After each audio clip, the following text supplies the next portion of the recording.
Hello everyone, good morning. So my name is Sahar Bagheri and I'm Head of Global Research and Content Strategy at Eurodata TV Worldwide. So during the next 20 minutes, we'll talk about TV viewing trends in entertainment, what are the new habits in TV and entertainment consumption, what are the successful and upcoming formats, and what's the programming strategies behind them. And we'll look at entertainment formats in the ecosystem of non-linear platforms. So first, viewing of entertainment on television. If we look at the top 10 best performing programs in the world, we see that entertainment gets on top, representing 37% of the best audiences around the world, all genres combined, excluding sports. And the genre is boosted by big events, always attracting TV viewers, such as the Eurovision or New Year's Eve celebrations across the world, and above all by adaptations of already existing formats, whether reality or talent shows. So entertainment launches have increased over the past year, and many channels count on the genre to fill their primetime grids. So, for example, Telecinco in Spain includes 84% entertainment shows in its primetime grid, and the channel broadcasts a lot of adapted talent formats. And also the genre can boost primetime performances. For instance, we have entertainment programming on Channel 5 in the UK, which is boosting the channel average by 38% during primetime. And same for Italia 1 in Italy or ProSieben in Germany with plus 32% of audience. Also, 11% on the top entertainment programs are new concepts, which shows the consistency of long-running shows, which often are audience leaders, such as The Voice, which ranked in the top 10 programs worldwide in 17 countries, Got Talent in 13 countries, and Your Face Sounds Familiar, which ranked in the top 10 in 7 countries in 2015.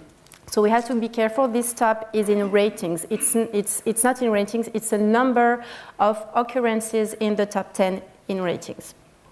So when looking at countries which export formats that get the most adapted, without any surprise, we talked about it this morning, the UK is the country with the greatest volume of adapted formats, closely followed by the Netherlands and then the US. So now let's focus on entertainment trends in formats. So we have dating shows which continue to flourish. You all know about Secret Dates, which performed quite well in the UK, and other dating formats are coming up, such as Match Factor in Germany, in which a man dates 14 women to find a suitable partner. So 7 of the women are chosen by scientific criteria to match with the man, and the other 7 are not, and are rather selected based on his visual preference. And at the end of the dating show, the bachelor will find whether it's scientific criteria or other things that can help him to find the right partner. We have also The Single Chef, distributed by Televisa, that mixes dating, reality, and competition. We have also Marry Me Now from Armoza format in Israel, where we follow one woman who prepares her own wedding without her groom knowing about it, until he gets ambushed with his fiancée wearing a wedding dress. So Marry Me Now has already been taken in France, in Germany, and Italy. We're going to watch a mix of these different shows. So beyond strong brands, we have also unconventional competitions which continue to meet great success. In 2015, King of Masked Singer from South Korea, it hides talent behind sometimes very original or ridiculous masks. It worked really well, and the Korean format traveled in China. We have also Denmark's Best Mascot, which was successfully launched. It's a game show that determines which football club has Denmark's best mascot. And coming up, we have The Legend, also from Global Agency in Turkey. It's a singing talent show in which the contestants themselves decide if they want to challenge their performance and try to do better. So we're going to watch a mix of these shows.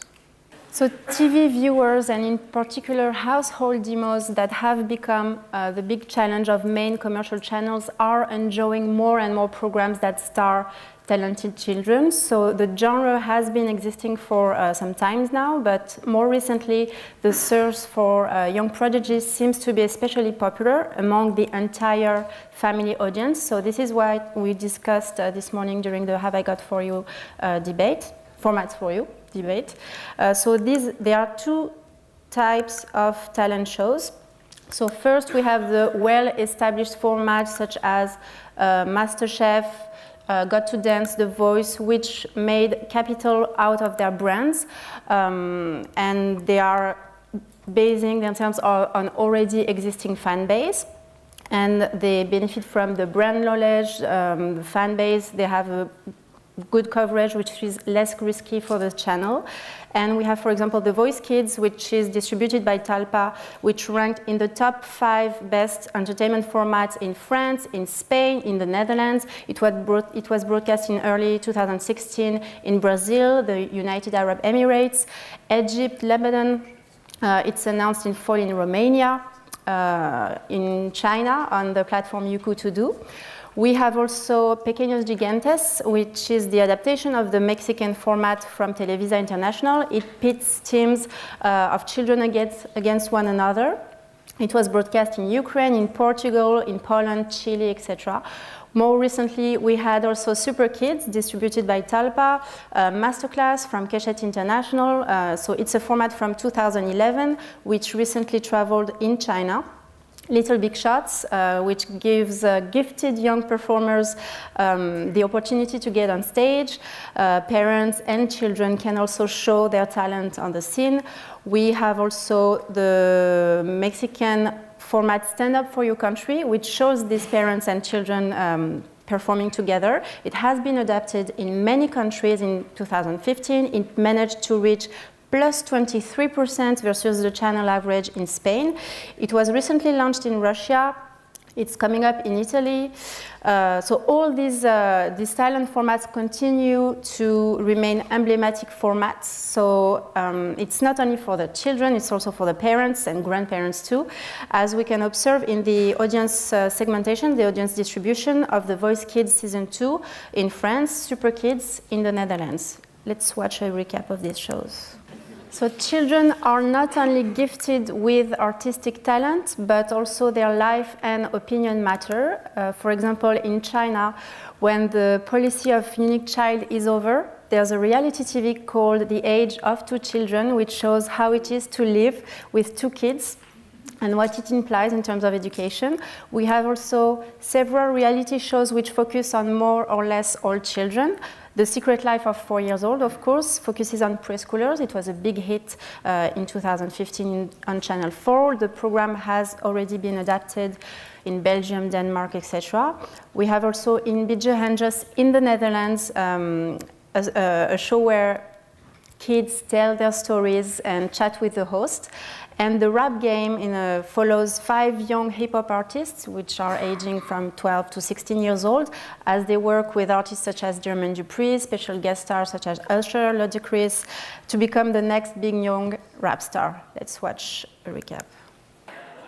So last part of this presentation, we discussed it a lot this morning. Entertainment is more and more developed on non-linear platforms. So recently, platforms started to develop worldwide and others came to compete with already well-established ones. So these new platforms have a big role for non-linear distribution for entertainment formats. So for example, the live platform YouNow is currently making some noise. Its business model is based on virtual goods that viewers can buy and give to their favorite YouNowers. So the money is then split between the YouNower and the platform. So this strong business model made the platform quickly profitable, and it also increased engagement of users, which many are young. We have also users who can live stream. It also increased the engagement of users. And by the way, the hashtag bored is the most popular hashtag. And audition for example, American's Got Talent were broadcast on YouTube now. The content is mainly user-generated content, but like on YouTube, it can be professionalized as well. It can maybe become also the future of reality TV. So what is important on this platform is that it is broadcast live, and live is not only for linear channels now, but it is opening new possibilities for content. And outside the US, we had NBC, which announced the launch of the SVOD platform Hayu. So it seized the opportunity of the lack of entertainment programs on SVOD platforms. It's available in Australia, Ireland, in the UK. It will stream shows that are already available on traditional TV channels for now. So another platform is dedicated to younger viewers, Go90. So the platform was launched in October 2015. It has more than 30 original series. In the beginning of 2016, the app was downloaded more than 2 million times. And mobile is the new first personal screen, and young people strongly rely on it. So this is why there was a real strategical move from Verizon to propose the platform 100% mobile for young viewers. So we have Go90, which is streaming live events, but also content from traditional channels. And these entertainment programs are proposed for free. They are ad-based. And the platform also develops other formats with, for example, Sony. And in line with the appeal for kids-led formats, Go90 will broadcast the show Dance of Juniors on its platform. Let's watch a video.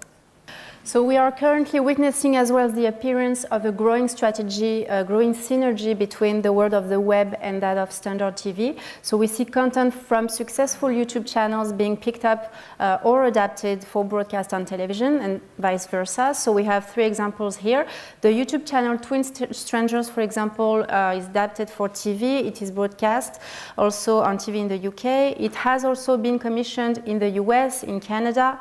It's a factual reality show where people try to find their lookalikes. The YouTube channel is highly successful, and the best performing video gathered 8 million views. We have also in the US the Fashion Fund, which was previously broadcast on Ovation, on the channel Ovation. It's the 3rd season, which is broadcast now on Amazon. And we have also formats that are also getting adapted for the web. In China, we have traditional formats that are traveling more and more on over-the-top platforms, such as The Voice Kids and Big Brother on Youku. And in Poland, we have Lip Sync Battle, which was adapted for the Player platform, as it was in China on Sohu. So currently, we have VOD platforms which are mainly proposing scripted, factual contents, but few entertainment programs. The US, China are pioneers. They are spreading the genre on VOD platforms. We have scripted formats that remain king, but this trend is changing. We discussed it this morning.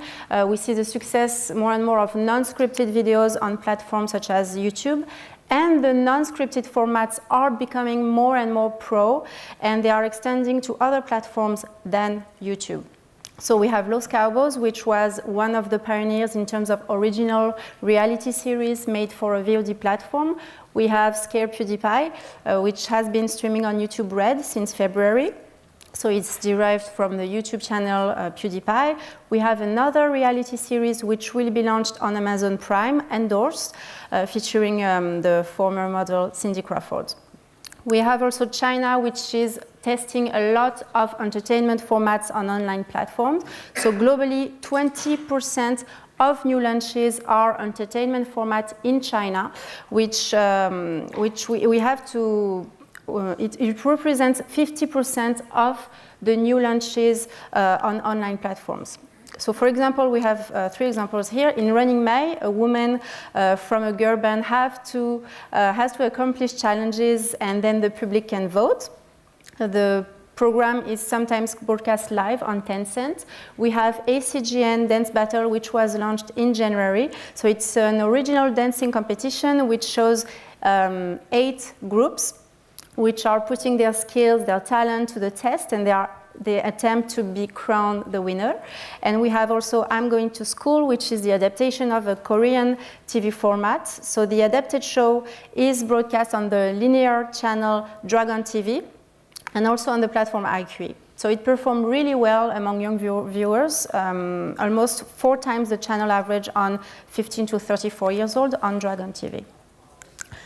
So to conclude, after 20 minutes together, what can we say about the future of the evolution of television and formats? So we have having local roots is a powerful element when it comes to entertainment formats, content. It's the first step towards an international exposure.